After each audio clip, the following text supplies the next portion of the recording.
Next on AM 1480 WLEA, the Newsmaker Show. Here's Brian O'Neill. Today's show is the Corning Republican Congressman Tom Reed weekly press call. We get right to the questions. Our question actually came first, and we asked Congressman Reed if there was anything new going on at Dresser Rand in Wellsville as far as the efforts there to prevent job losses. We met with the employees here recently last week. We are coordinating our effort. We have issued 4 formal letters from our office in regards to pressure on the Navy as well as Curtiss-Wright and Siemens. And you may have seen the recent Buffalo News article in regards to our efforts with Senator Gillibrand, Senator Schumer, as well as Governor Cuomo, where one voice is being put forward that we need to keep that facility open.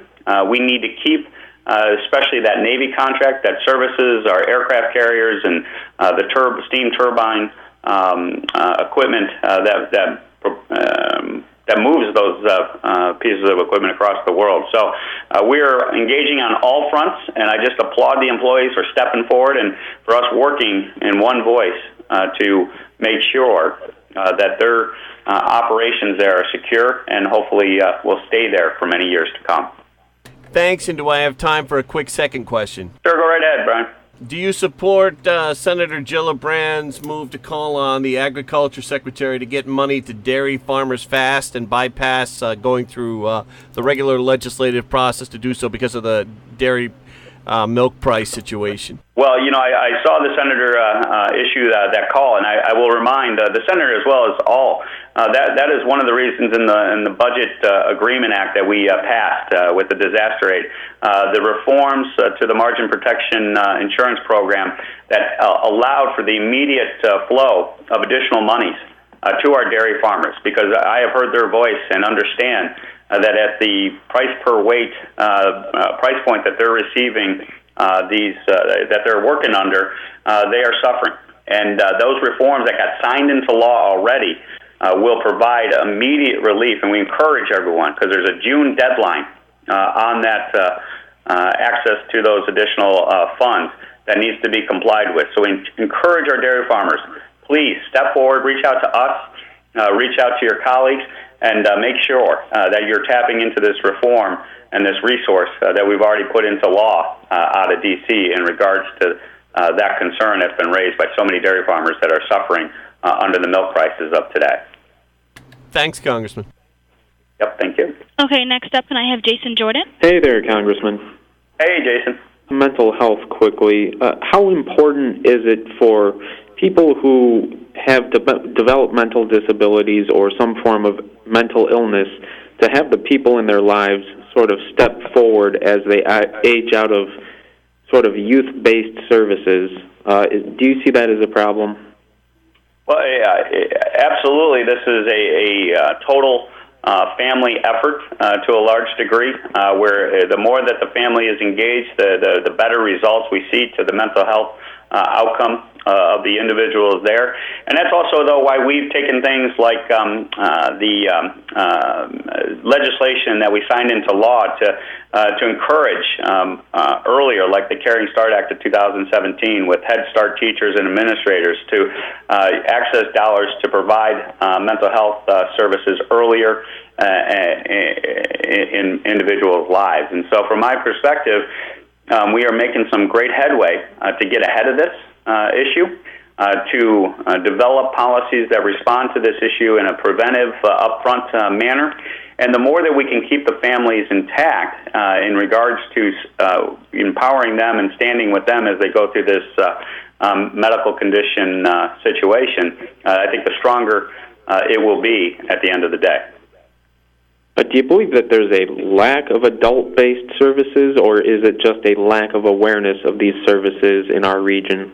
Oh, I think there's a lack of awareness of these services, and I think this is something that is an unintended consequence of a good thing. The reforms of decades ago, where mental health, used to be dealt with the institutionalization of those that were suffering from mental health conditions. And now, however, what has happened, in my opinion, is that as a result of that deinstitutionalization reform that I support and believe is appropriate, there's been closing of facilities, there's been closing of services, And at the end of the day, what happens is a lot of the mental health goes untreated, unattended to, and is served by our jails and prison operations or our homelessness that we see in the streets. We need to do better than that, and that's why highlighting this in May, highlighting the efforts that we've taken legislatively, make sure that people, and the issue of integrated health care, to make people aware that mental health is part of, in my opinion, the medical conditions that make us up as individuals. And so the more that they can reach out to their primary care physicians and the primary care physicians can coordinate that care, I think that's going to help not only young people but also adults get access to the treatment that is there to assist them in this situation. Okay, thank you. Thank you. All right, Tom Puckett. Hi, Tom, Congressman. I'm here. Can you hear me? Yeah, I can. Good. Congressman, earlier this week, the Supreme Court opened the door for sports betting in New York, for states individually to decide, including New York. What reaction, concerns do you have regarding the possibility of sports betting? Well, obviously the court has issued its ruling and has allowed sports betting to go forward, and that's going to be part of state control, in my opinion, and we'll let the state weigh in on that policy best. But overall, I think you're going to see sport betting come to our casinos, come to our gambling operations in the state, just like they will across other states of the nation. And from my perspective, being a state issue, I'll defer to our state officials on how best to promote or potentially regulate that going forward. All righty, thank you, sir. Yep, thank you. Okay, Elaine Buckley. Hi, Congressman. A couple of mental health questions, more regarding, I guess, probably around privacy. The New York Times article regarding the Hamilton College student, that it was revealed that the school knew he was having some mental health issues. Unfortunately, he committed suicide. Your thoughts on that, on how better colleges and universities can reach out to families when they see that a student may be in distress? You're absolutely, and suicide is definitely part of our efforts when it comes to mental health and the issues that we face on this front. And so it's heart-wrenching to hear the story of students such as that from Hamilton College, as well as the many individuals and students in our high schools and our colleges who have so much ahead of them in regards to their lives. And they make a dreadful decision, a momentary decision that obviously ends their life and impacts their entire family and their communities, as I've seen in many situations over the years. And so that's why it's so important that we have a balance of privacy with the need to get the medical treatment to these individuals in their time of crisis and their mental health illness experience. And so to me, it's about balance, it's about reasonableness, and it's about making sure that we don't turn a blind eye to the issue of mental health any longer, that we embrace the treatment of it, that we embrace innovation and research that will potentially lead to enhanced treatments and cures of potentially the mental health illness that people are suffering from. And so, this is exactly the reason. Those examples that you cite, Eileen, is exactly the reason why we make this a priority, because we don't want to have those statistics, those individuals spoken of in the future. I'd rather talk about their huge potential life and the productive things they're doing with that life. And just a follow-up to regarding privacy, historically, mental health records, would never be released by the State Office of Mental Health. There's some historic, going back to the late 1800s, of people treated in asylums that the families never have released. But some of them say, it would help in their family history of genetics with mental health. Is there any way that there would ever be any piece of legislation that could release some of that goes so far back in time?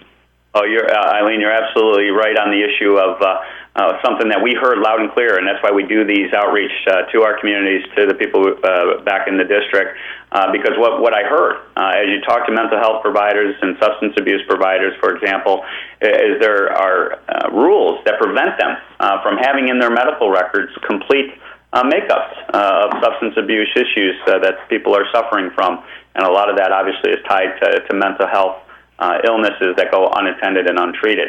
And so coordinating that effort is something that is out there and that we're supportive of.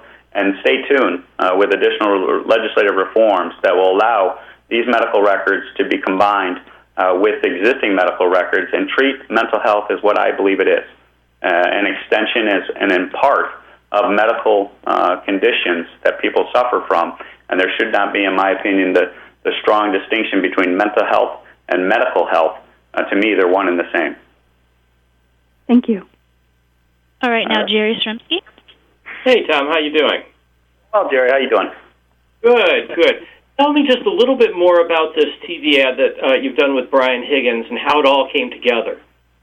Yeah, no, Patrick Lee Foundation and Patrick Lee himself, have done yeoman's work in regards to the issue of mental health, and I'll defer to Patrick on how he wants to respond to the reasons why he got involved in this issue, and other than to say that he, as well as many Americans, have been touched as a result of people that are suffering from mental health issues.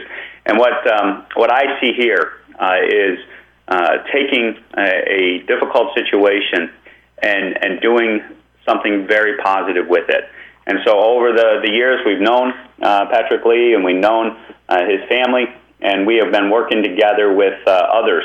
And I think it was a natural fit for us to be brought together with Brian Higgins through their efforts to stand and send a message to the community back home that this is not a Democrat-Republican, us versus them issue. This is something we need to unite as one America to address. And so they reached out. I was very happy to participate in it, and I was so pleased that Brian joined us in the effort and we could work together, as we always do, on common ground issues such as mental health.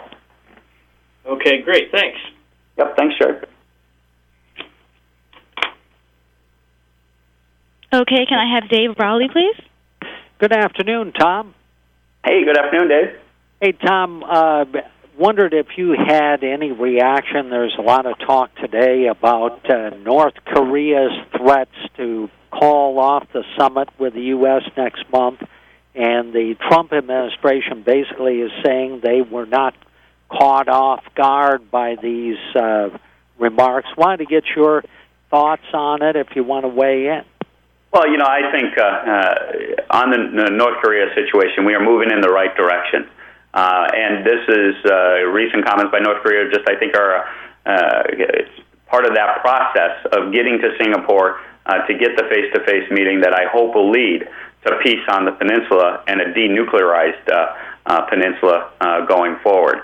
Now, I've always said I'm cautiously optimistic about the situation, but you cannot ignore the long history of North Korea and Kim Jong-un. And so we go into this eyes wide open.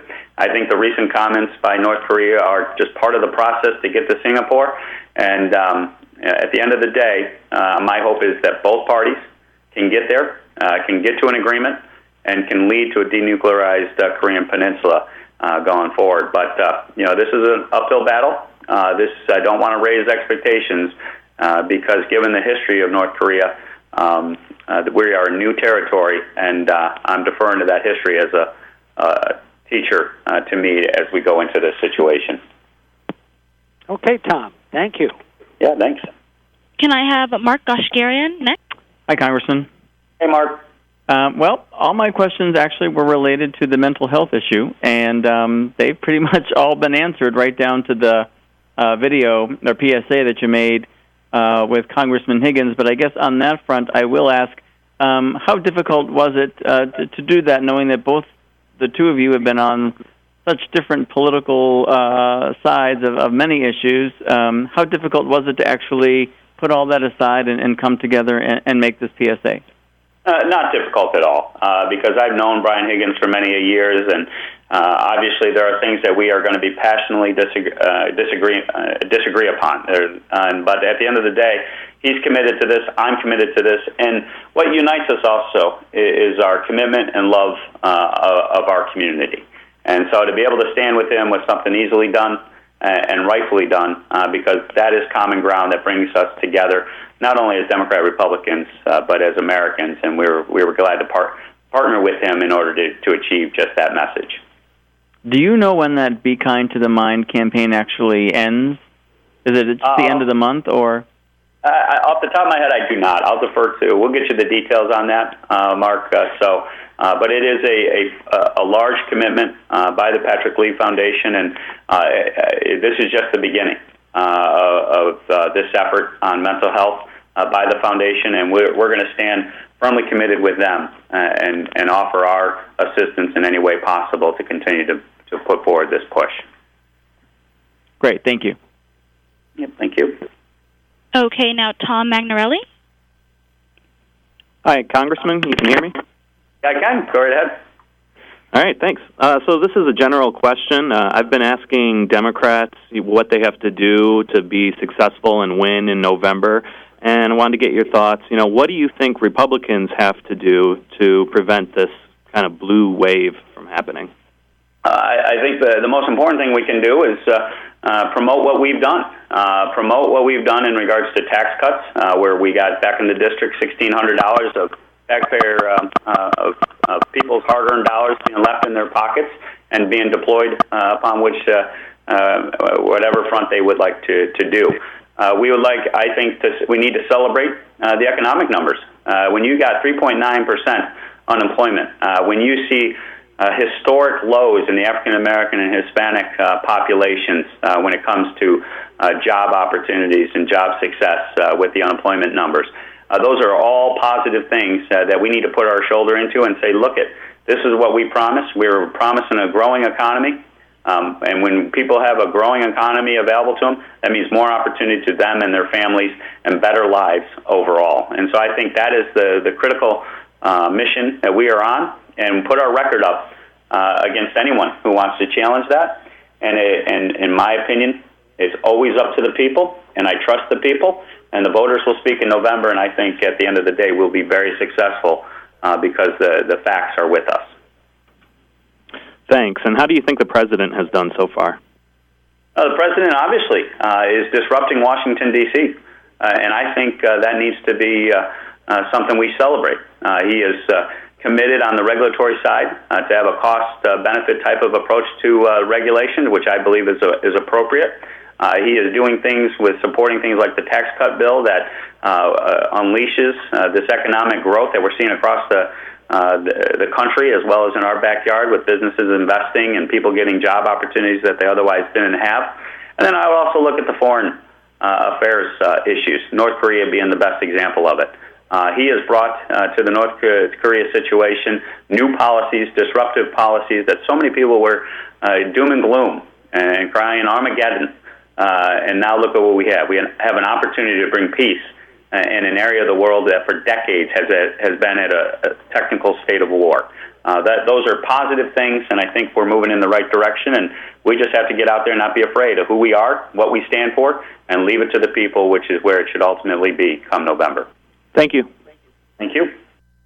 It's the Congressman Tom Reed Weekly Press Call on the Newsmaker Show here on WLEA. Going to take a quick break, check the weather with Rob. When we get back, the Congressman has some very interesting questions from a Jamestown reporter about the heroin opioid problem in Western New York. Stay with us. If you liked our radio auctions, now 150, but it go 175. But 50, but it 175, it goes 70. You'll love our certificate sale. Just go to fun921.com and click shop. There you'll find certificates for sale from your favorite local sponsors: Kimberly Glover, LLC, K&K Auto, BK's Boutique, JC's Cafe, Patty's Pub and Grill, The Classy Cafe and Deli, and others. Visit fun921.com every day for new savings. Don't know how to work a computer? No problem. Visit us at our radio station on Ashbaugh Hill, Monday through Fridays, 9:30 a.m. to 5:30 p.m. Cash, check, or credit cards accepted. Would you like to start saving money in a smart, simple, and convenient way? Now you can with Snap Savings from Steuben Trust Company. You can start by enrolling your Steuben Trust debit card. You can use your card for everyday purchases at stores or online. Every transaction will be rounded up to the next whole dollar and transferred into your Steuben Trust savings account. Make saving your money a snap with Steuben Trust. Stop into any location or visit SteubenTrust.com to learn more. Steuben Trust Company, member FDIC, and equal housing lender. Now on the line with meteorologist Rob Carroll. You know, Rob, yesterday we talked a little bit about the power outages and the problems they were having because of the heavy winds in New York City. Looking at a photo online on EmpireReportNewYork.com of a tree that was uprooted the day before yesterday from the heavy winds in the Syracuse area. And that wasn't the only area that had high winds. They had them around Binghamton and then all the way down towards New York City. In fact, Brian, National Weather Service in New York, has identified at least 5 tornadoes that affected parts of the lower Hudson River Valley and western and southern Connecticut. One of them produced winds over 120 miles an hour. That was an EF2 tornado. They also identified some microbursts and macrobursts in that area, along with straight-line wind damage. We were very, very fortunate. Yeah, glad we missed. Why did we miss that, Rob? Because the frontal system had brought in somewhat drier weather, Brian. We had some showers and thunderstorms earlier in the day that kind of helped stabilize the atmosphere down around the city, out towards Syracuse and Binghamton. They didn't have the activity that we did, so they were a bit warmer and more unstable, and it led to some pretty potent storms. I've actually seen pictures online of some of the storms that affected southwestern Connecticut, and they look like the storms that you'd see in the Midwest, real good supercell rotating thunderstorms, which are very unusual in the northeastern part of the country. Good news is none of that's in the forecast. In fact, we've got drier weather filtering in from Buffalo and Niagara this morning. Clearing will commence and will be partly to mostly sunny much of the day with a high of 75 to 80.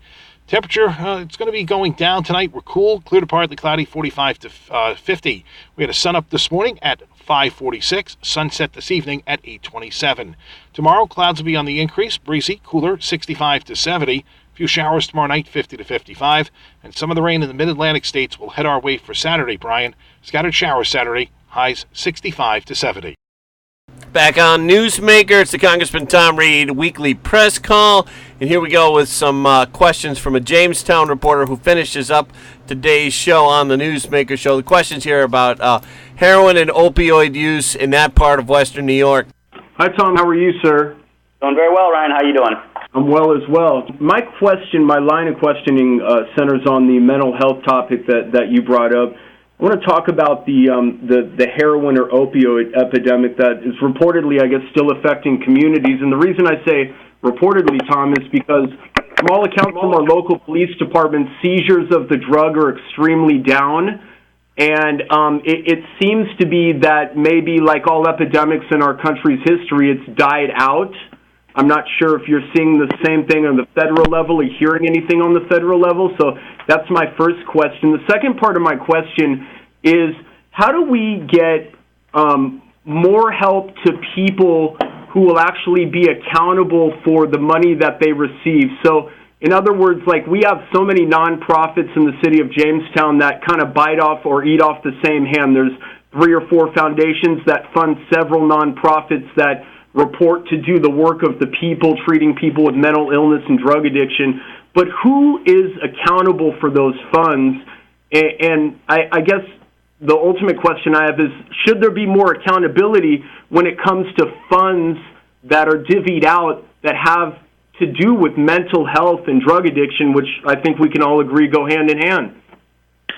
Well, first on the first part of your question, obviously we have prioritized the issue of the opioid epidemic and the heroin epidemic in particular because it is real, and the numbers we have seen are still staggeringly high. Now, I do believe because of the efforts that maybe we are having some impact in a positive way in regards to how this is being addressed and how this is being taken care of. But from my perspective, these numbers are still high. I'm not seeing as any type of indication that this is something of the past. This is honest. This is an epidemic. This is a crisis. And stay tuned. I think there's going to be additional legislative efforts here in the next 30 to 60 days to try to further enhance the ability to address the opioid crisis coming forward.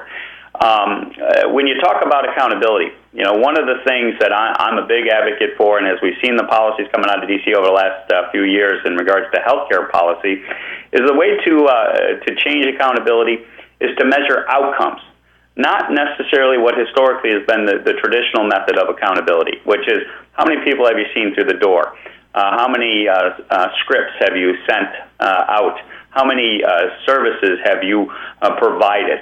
What we're trying to get to is a more outcome-based measurement, which means, okay, how many people came in, but how many people have had their condition or their situation addressed in a positive fashion? How many have maintained that positive outcome for a lengthy duration, if not permanently? That's the type of outcome measurements we're deploying now, and we have signed into law with reforms that we've done across the healthcare spectrum. So that to me is a huge part of the accountability piece, is changing the metrics of how we measure it.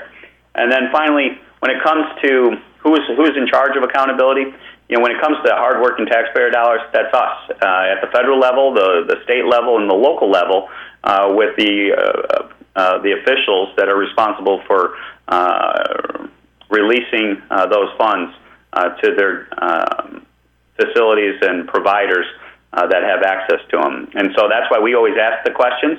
We ask the follow-up questions, and by changing these metrics, that gives us a better picture of how we're doing in regards to the taxpayer dollars going to where they need to go, and do it in the most effective, efficient way. So, Tom, as the last follow-up, and thank you for addressing that, Chautauqua County and in Jamestown has an alarming number of babies born to drug-addicted mothers, and we may pacify that by saying it's happening all over, but this county, for example, is almost the state leader in that horrifying category that nobody ever wants to really think about.